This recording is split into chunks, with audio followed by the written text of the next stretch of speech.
Salut à tous, du coup un tutoriel sur le décor. Stop, je vous arrête tout de suite, c'est marqué perspective, parce que la perspective c'est genre l'anatomie du décor. Vu que l'anatomie ne vous intéresse pas, je vais quand même vous expliquer ce que c'est. C'est faire vivre un objet dans l'espace. Oui, c'était une blague de merde. Plus un objet il est loin, plus il est petit.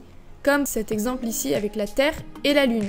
Très bien, maintenant, les bases de la perspective centrale. Tout objet qui fait face à vous respecte cette perspective centrale. Ce qui est vertical reste vertical, ce qui est horizontal reste horizontal. Par exemple tout bête, on va mettre un point, voilà, on appelle ça un point de fuite, qui est généralement sur la ligne d'horizon, donc c'est là où votre regard se porte. On va mettre 3 figures simples, donc un carré, un triangle et un rond. Ce qu'on va faire, c'est qu'on va venir relier le point, le centre du point, à tous les angles. Donc vous voyez que après le plus simple, c'est juste de suivre les lignes. Tout ce qui est vertical reste vertical, tout ce qui est horizontal reste horizontal. Il n'y a rien de plus simple que la perspective centrale. C'est tout con. Vous remarquez quand même ici, le cercle reste un cercle. Pensez à un ballon de foot vu d'en haut ou d'en bas ou de côté, c'est toujours la même chose.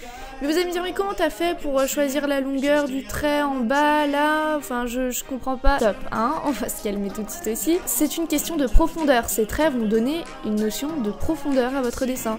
Je vais vous montrer un exemple tout bête. Voilà, mes deux carrés avec mon point de fuite. Je relie les angles. Vous voyez bien que le carré de gauche est bien 10 fois plus long, 20 fois plus long, 30 fois plus long que le carré de droite.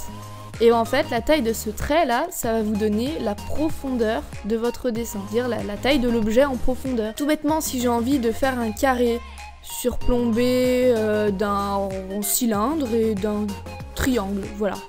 Ben voilà, je fais la même chose. Bon là mes traits sont pas très bien, mais je relie chaque angle à mon point de fuite et je n'ai plus qu'à déterminer la profondeur de mon trait. Pour un peu mieux expliquer mon point 1 avec mon point 2, 3, 4, 5, 6, enfin là j'ai pas de 6 mais imaginez qu'il y en a un. Et si j'ai envie de faire une éponge, ben voilà, je mets un point de fuite qui est en bas à droite parce que j'ai envie d'un point de fuite qui est en bas à droite. J'aurais juste à relier les angles et comme ma forme n'est pas droite, et ben je vais suivre la forme que j'ai fait de face.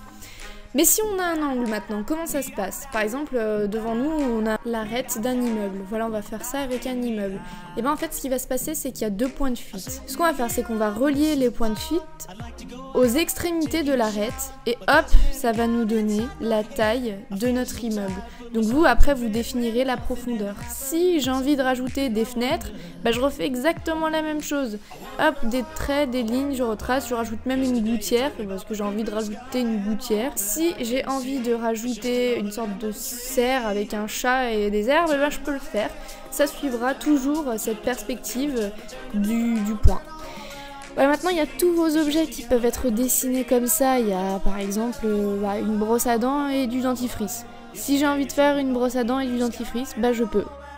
Là, vous voyez que j'ai très schématisé ma brosse à dents, mais je la redessine à l'intérieur. Et voilà, ça donne ma brosse à dents et ma dentifrice. C'est tout simple, j'ai juste relié.